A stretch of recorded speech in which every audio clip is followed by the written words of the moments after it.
E5 TV news కు స్వాగతం. ముందుగా హెడ్లైన్స్. గర్ల్ టాలెంట్ కు ఫిదా అయిన అమిత్ షా స్పెషల్ గిఫ్ట్ ఇచ్చిన హోంమంత్రి అమిత్ షా.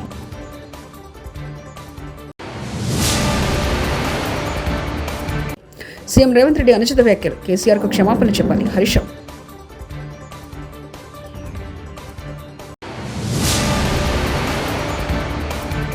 దొంగలు దోపిడీదారులను బట్టలిప్పి నిలబడతారు సీఎం రేవంత్.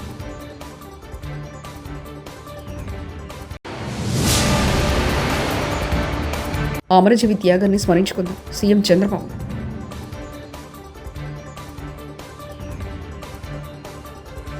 ప్రస్తుతం ఈశాన్య రాష్ట్రాల పర్యటనలో ఉన్నారు కేంద్ర హోంమంత్రి అమిత్ షా. ఇందులో భాగంగా మిజోరాం రాజధాని ఐజ్వాల్లోని జరిగిన అధికారిక కార్యక్రమంలో పాల్గొన్నారు. ఈ సందర్భంగా వేదికపై ఐడల బాలిక ఎస్తల్ లాల్దు హమ్ హీ హనత్ మీ హృదయపూర్వకంగా వందే మాతర గీతాన్ని ఆలపించింది. చిన్నారి గాయని ప్రతిభకు ముగ్ధుడైన హోంమంత్రి అప్పటికప్పుడే ఆమెను ప్రశంసలతో ముంచెత్తడమే కాదు, ఆమెకు ఒక ప్రత్యేక గిఫ్ట్ ఇచ్చారు. ఈ విషయాన్ని సోషల్ మీడియా వేదికగా షేర్ చేస్తూ తనకు కలిగిన అనుభూతిని పంచుకున్నారు. తెలంగాణకి ఆదర్శంగా స్టేషన్ కనుపూర్ను తీర్చిదిద్దుతామని ముఖ్యమంత్రి రేవంత్ రెడ్డి అన్నారు. 800 కోట్లతో స్టేషన్ కనుపూర్ అభివృద్ధి పనులకు శ్రీకారం చుడుతున్నట్లు సీఎం తెలిపారు. ఉద్యమానికి ఊపిరిపోసిన ప్రాంతం వరంగల్ అని, వరంగల్కు ఎయిర్పోర్ట్ను కూడా సాధించుకున్నామని అన్నారు. స్టేషన్ కనుపూర్ నియోజకవర్గం సూనిపల్లిలో ఏర్పాటు చేసిన ప్రజాపాలన సభలో సీఎం రేవంత్ రెడ్డి పాల్గొన్నారు. ఈ సందర్భంగా మహిళలకు ఉచిత బస్సు ప్రయాణం కోసం ఆర్టీసీకి 5,500 కోట్లు చెల్లించామని రేవంత్ రెడ్డి చెప్పుకొచ్చారు. 50 లక్షల పేద కుటుంబాలకు 200 యూనిట్ల ఉచిత విద్యుత్ ఇస్తున్నామని, అలాగే 500కే గ్యాస్ సిలిండర్ అందిస్తున్నట్లు పేర్కొన్నారు. 20,617 కోట్లతో రైతులు రుణమాఫీ చేశామని చెప్పారు. తెలంగాణను కేసీఆర్ అప్పుల పాలు చేశారని, ఆయన చేసిన అప్పులకు వడ్డీలు కడుతూనే ఉన్నామని తెలిపారు. అంతకంటే ముందు 2,95,000 కోట్ల రూపాయల బడ్జెట్ పెడితే దాన్ని కొంత తగ్గించి 2,91,000 కోట్ల రూపాయల బడ్జెట్ పెట్టినాం. ప్రతి సంవత్సరం బడ్జెట్లు పెంచుకుంటూ పోయిన చరిత్ర. కానీ మొదటిసారి మేము ప్రవేశపెట్టిన పూర్తిస్థాయి బడ్జెట్లో కొంత తగ్గించే పెట్టినాం. కానీ రాష్ట్రంలో, దేశంలో, ప్రపంచంలో ఉన్న ఆర్థిక మందగమనం మన రాష్ట్రం మీద కూడా పడ్డది. కాబట్టి ఈరోజు 2,91,000 పైచిలకు కోట్ల బడ్జెట్ మనం ప్రవేశపెడితే నాకు తెలిసి ఇంకా లెక్కలు పూర్తిగా రాలేదు, కానీ 2,25,000 కోట్ల లోపలనే మన బడ్జెట్ ఆగిపోతుంది. అంటే దాదాపుగా 70,000 కోట్ల రూపాయలు మన అంచనా వేసిన నిధులు మనకు చేరలేదు. ఈ 70,000 కోట్ల రూపాయలు కేటాయించిన ప్రతి దాంట్లో కొంత కోతలు విధించాలి. ఇంతకుముందు ఏవిఎన్ రెడ్డి గారు చెప్పాను, 6,500 కోట్లు నేను తినకపోయిన జీతభత్యాలు, పెన్షన్లు ప్రభుత్వ ఉద్యోగస్తులకు ఇవ్వాల్సిందే. 13 లక్షల పైచిలకు ఉద్యోగస్తులు ఉన్నారు, రెగ్యులర్, కాంట్రాక్ట్, అవుట్సోర్సింగ్. ఈ ప్రభుత్వం నుంచి ప్రతి నెల జీతాలు ఇవ్వాల్సిన వాళ్ళు 13 లక్షల పైచిలకు ఉన్నారు అధ్యక్ష. అదేవిధంగా ఇప్పుడు నేను అప్పుల లెక్కలని చెప్పిన దానికి యావరేజ్గా 6,500 కోట్ల రూపాయలు ఎవ్రీ మంత్ నేను అన్నం తినకపోయినా, ఉపవాసం పడుకున్నా వాళ్ళకి కట్టాల్సింది. నా రాష్ట్ర ఆదాయం 18,000 నుంచి 18,500 కోట్లు ప్రతి నెల అధ్యక్ష. ఇక మిగిలింది నాకు 5,000 నుంచి 500 కోట్లే. వారు రోజుకు 18 గంటలు ఈ మనం సర్కస్లో ఒక బాల్ ఎప్పుడు పడకుండా 3 బాళ్ళు పెట్టి ఎగరేస్తూనే నడుపుతూ ఉంటారు కదా అధ్యక్ష, ఒక్కొక్కసారి ఒక్కొక్క బాల్ను చేతిలో పట్టుకున్నట్టు. వారు ప్రతి నెలలో ఓసారి షాది ముబారక్, ఓసారి కళ్యాణ లక్ష్మి, ఓసారి రైతు భరోసా, ఓసారి రైతు రుణమాఫీ, లేకపోతే ఇట్లా రకరకాల పథకాలు. ఓ నెల ఓ బ్యాంక్ అతనికి నెల కొంచెం లేటు కడతాను, ఇట్లా సమన్వయం చేసుకోవడానికే సగం జీవితం అయిపోతుంది అధ్యక్ష. సో ఈ వాస్తవ ఆర్థిక పరిస్థితులను నేను ఆర్థిక మంత్రి గారిని రిక్వెస్ట్ చేస్తున్నా, ఎక్స్రే తీసినట్టుగా మీరు ప్రజలకు అందరికీ వివరిద్దాం. మనం ఏవిఎన్ రెడ్డి గారికి సూచన చేసిండు, వారంటే కొంచెం మొండి ధైర్యంతో ఉన్నారు, కానీ మాకంత మొండి ధైర్యం లేదు. ఎందుకంటే ప్రజలకు హామీలు ఇచ్చినాం, ఇట్లా కొన్ని కోతలు విధించేసి ఇది ఇంతనే ఉంది, దీనికే ఖర్చు పెడతా అని చెప్పేంత ధైర్యం నాకు కానీ మా ఆర్థిక మంత్రి గారికి కానీ లేదు. వీలైనంత మేరకు చేయాలనేది సంక్షేమాన్ని అమలు చేసుకుంటూ అభివృద్ధి కార్యక్రమాలను కేంద్ర ప్రభుత్వ సహకారంతో ముందుకు వెళ్తూ తెచ్చిన అప్పులను కూడా సవరించుకొని, మిత్తిలను తగ్గించుకొని, దీన్ని ఏ రకంగా సమన్వయం చేసుకుంటూ వెళ్ళాలనో ముందుకెళ్లే ప్రయత్నం చేస్తున్నాము. తెలంగాణ ముఖ్యమంత్రి రేవంత్ రెడ్డి అబద్ధాలకు బ్రాండ్ అంబాసిడర్గా మారాడని వారాస ఎమ్మెల్యే మాజీ మంత్రి హరీష్ రావు మండిపడ్డారు. కేసీఆర్ 10 ఏళ్లు రాష్ట్రాన్ని నంబర్ 1గా చేసి దేశానికి ఆదర్శంగా నిలిచారని కొనియాడారు. అలాంటి వ్యక్తిపై అనుచిత వ్యాఖ్యలు చేయడం సరికాదన్నారు. వినడానికే ఒళ్ళు జల్లరిస్తుంది. మీరు చూడండి, ఆయన బూతులు అసలు ఈ రాష్ట్రంలో నిన్నేదో పెద్ద నీతి మంత్రులు లెక్క మాట్లాడుతున్నాను. ఏమని ఇట్లా మాట్లాడొచ్చునా, ఈ రకంగా మాట్లాడితే మంచిదేనా అని చెప్పి నిన్న మాట్లాడుతుండు. అసలు ఈ బూతులకు ఆద్యుడెవరు? నువ్వు కాదా రేవంత్ రెడ్డి గారు? అసలు నువ్వు మాట్లాడినటువంటి బూతులు నిన్న ముఖ్యమంత్రిగా నువ్వు బట్టలు ఇప్పదీసి రోడ్డు మీద కొట్టం అని జర్నలిస్టులను పట్టుకొని మాట్లాడుతావు, సంస్కారహీనంగా మాట్లాడుతావు, అసలు గతంలో రేవంత్ రెడ్డి గారు మాట్లాడిన భాష ఒక్కసారి చూసినాక నేను మాట్లాడతా. అది ఆంజయ్ బాబు షార్ట్గా పెట్టు. ఈ సన్నాసి రండా అలాగే ఎర్ర గాల్చి పిర్రల మీద వాతలు పెడతాం. మీరు ఒక్కసారి చెప్పండి. నీ ముడ్డి మీద డ్రాయర్ కూడా ఉండదు. పీకడం మొదలు పెడితే బిడ్డ నడి బజార్లో ఉరి తీయాలన్నా, 100 మీటర్ల గోతి తీసి పాతి పెట్టాలన్నా, ఒక్కనొక్కని పండబెట్టి తొక్కి పేగులు తీసి మెడలేసుకొని ఊరేగుదాం బిడ్డ.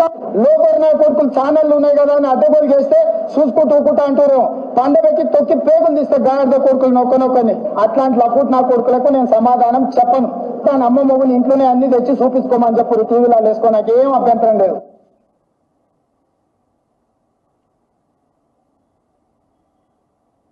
నెత్తి మీద కాలు పెట్టి తొక్కకపోతే గుండు కొట్టించుకుంటే అట్లనే నా కొడుకల్లారా రండి. అట్లనే తెలంగాణ ప్రజలు అడవి పందుల్లా నీ అయ్యో అరే సన్నాసుడు కార్యకర్తలు వాళ్ళని పట్టుకొని యాప చెట్టు కట్టేసి లాగుల కొండలిచ్చి కొడతారని చెప్పి బోర్ల పక్కన పండబెట్టి తొక్కుతాం. వేముల వీరేశాన్ని నల్గొండ క్లాక్ టవర్ దగ్గర బట్టలు పరిచి పిర్రలు వాళ్ళ దగ్గర కొడితే ఎట్లా జవాబు చెప్పాలి? గట్లనే చెప్తాం. మూసిగేసుకొని వస్తే మూసుకు ఊడవికి బట్టలు గుడ్డలు కూడా తీసి కొట్టాలని చెప్తున్నాను.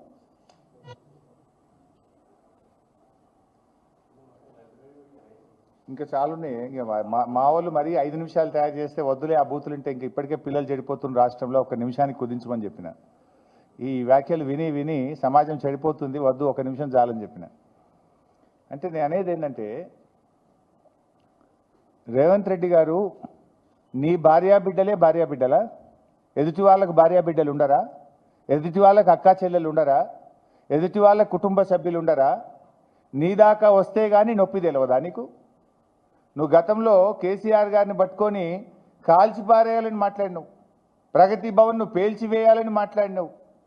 ఇక నీ బూతులు ఆ నోట్తో నేను చెప్పలేను. ఆ బూతులు మాట్లాడితే నా నాలుక ఖరాబ్ అవుతుంది. కానీ అంత పచ్చి బూతులు మాట్లాడినావు నువ్వు. కానీ నిన్నేమంటున్నావు? ఇట్లా అంటారా అట్లా. మరి అప్పుడు గతంలో నువ్వు అసలు బాడీ షేమింగ్కు బ్రాండ్ అంబాసిడర్ నువ్వు కదా.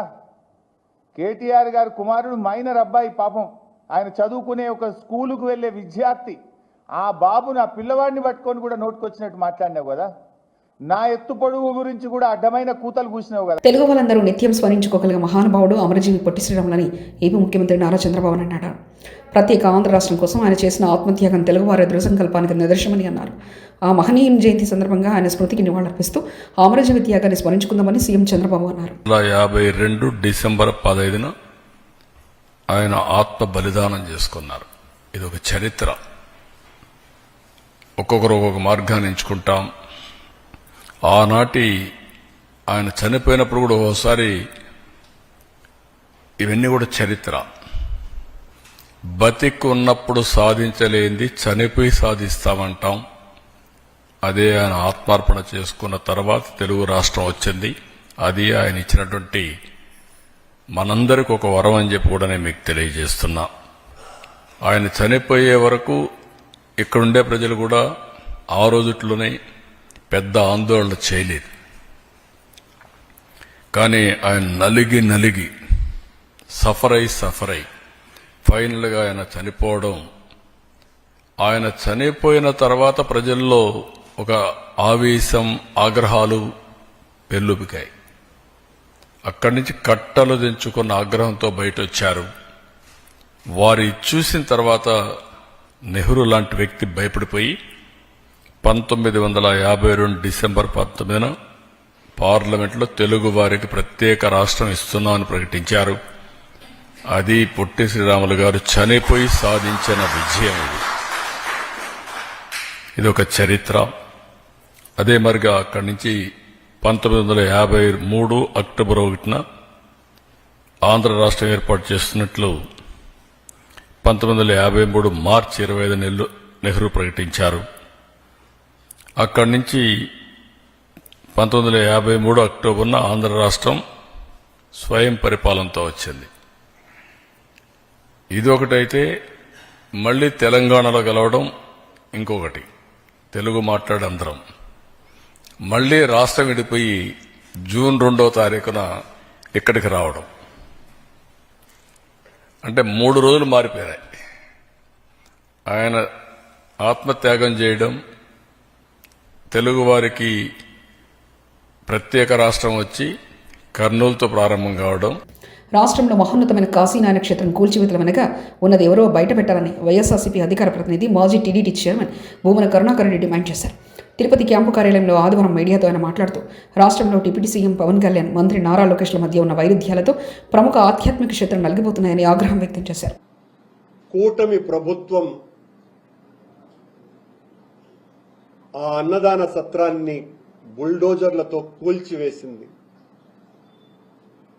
ఆధ్యాత్మిక కేంద్రం యొక్క గుండెల మీద బుల్డోజర్లతో తన్నింది. కోట్లాది మంది భక్తుల మనోభావాలను తీవ్రంగా దెబ్బతీసినటువంటి ఈ చర్య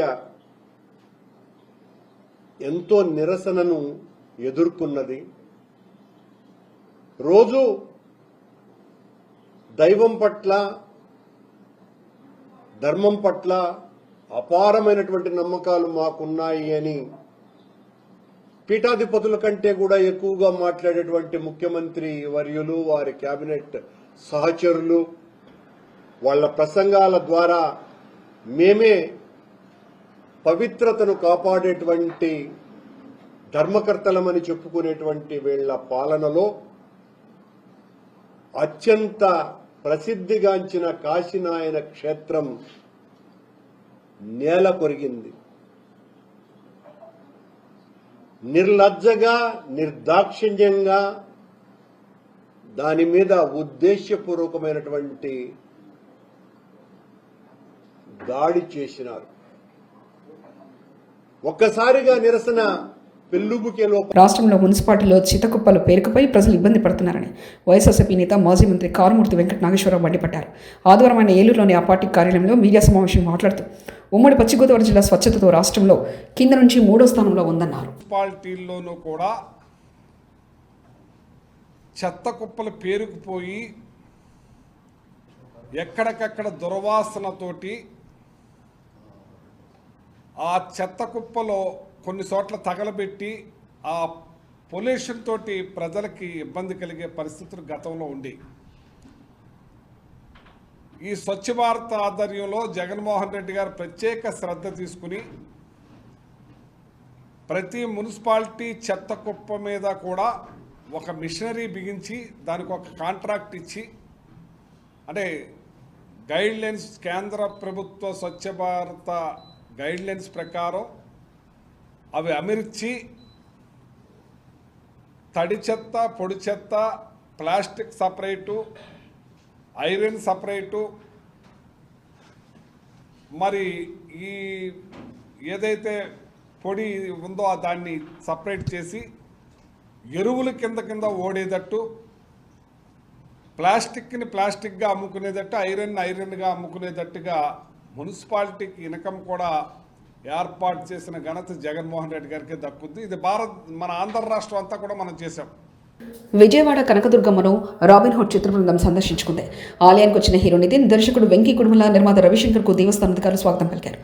దుర్గమ్మ దర్శనం అనంతరం అర్చకులు వేద ఆశీర్వచనం చేసి లడ్డు ప్రసాదం, అమ్మవారి చిత్రపటాన్ని వారికి అందించారు.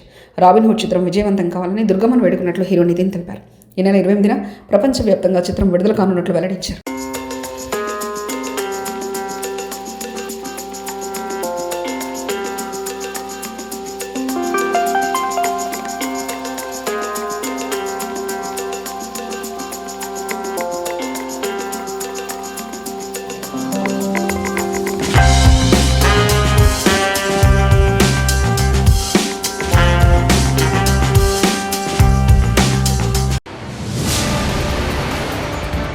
గర్ల్ టాలెంట్కు ఫిదా అయిన అమిత్ షా, స్పెషల్ గిఫ్ట్ ఇచ్చిన హోంమంత్రి అమిత్ షా.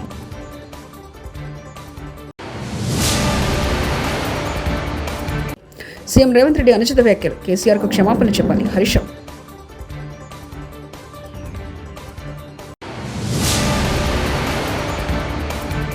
దొంగలు, దోపిడీదారులను బట్టలిప్పి నిలబడతారు సీఎం రేవంత్.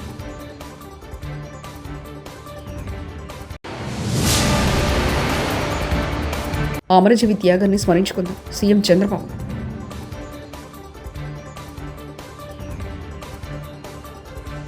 ఇవి బులెటిన్ విశేషాలు. చూస్తూనే ఉండండి E5 టీవీ న్యూస్.